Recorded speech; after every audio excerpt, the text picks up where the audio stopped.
Voor de hoeveelste keer doet u al mee? Ik denk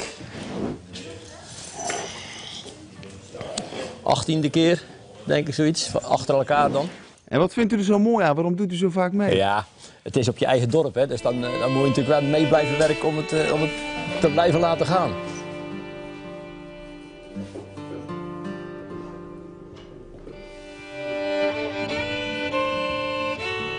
Waar komt deze traditie vandaan? Ja, als we het niet weten, dan zeggen we dat het uit de Keltische tijd komt. Hè. Dat is geschiedskundig zo, want er zijn heel weinig gegevens over bekend. Maar Keltisch, Germaans, het heeft iets te maken met kwade geesten uit de benen spoelen. Dat zijn natuurlijk de ongedierte die erin zitten als ze een winter in de stal gestaan hebben. Maar ja, het is zeker van voor 1900. Met versiering, dat moet je eindelijk zien. Net eender als of... Ja, eigenlijk dat het is om kwaaie geesten af te schrikken.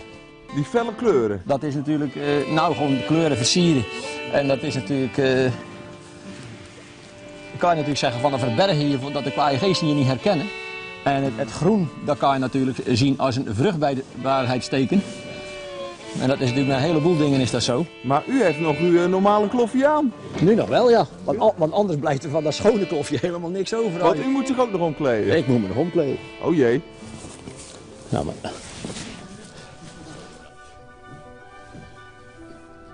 Kijk, bijna net zo mooi als uw paard.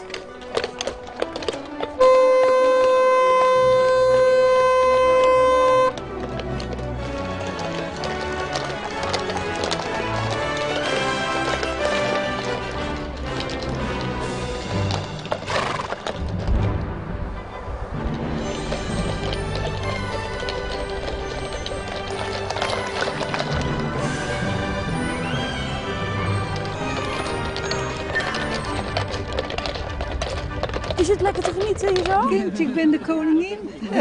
Ik zie het. Ja. En ik word verwend. En wat is zo leuk aan dit evenement? Ja, lieverd, het is toch prachtig dat dit nog in deze tijd, dat ze dit doen.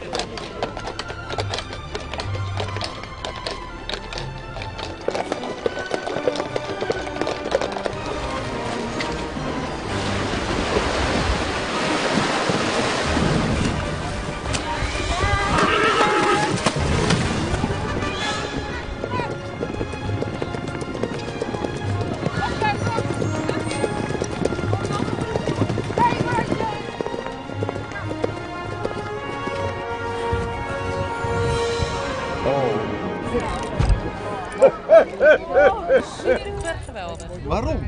Omdat gewoon de natuur, het strand, de vrijheid en galop geweldig. Jouw dag is weer helemaal gemaakt. Mijn dag is helemaal goed. En hij is ook blij zo te horen. En die is ook blij. Hoe lang wilt u het nog blijven doen? Ja, dat is wat het lichaam toelaat, hè. Ja, maar nou moet ik even overdwars zitten.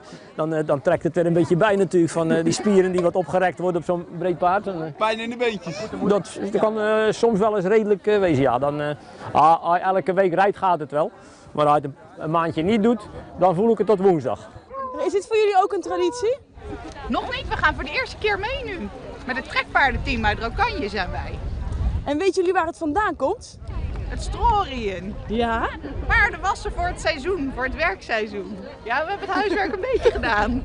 Alleen Schouwen-Duiveland heeft maar dit soort vieringen. 6 dorpen op Schouwen-Duiveland. Maar ik merk dat er toch wel veel mensen van buitenaf toch ook even een kijkje komen nemen. Ja, natuurlijk. Het is een traditie. Het is geen regionaal feest meer. Het is wel een regionale traditie. Maar het feest is gewoon nationaal, op nationaal niveau. Dit is eigenlijk de start van alle trekpaardhouders om weer aan het nieuwe seizoen te beginnen. Paarden vinden het spannend, wij vinden het spannend en dat komt goed tot uiting in zo'n galopje. Hè, Tut? Hij is het met je eens, geloof ik. Ja. Die denkt, maar daar gaan we weer.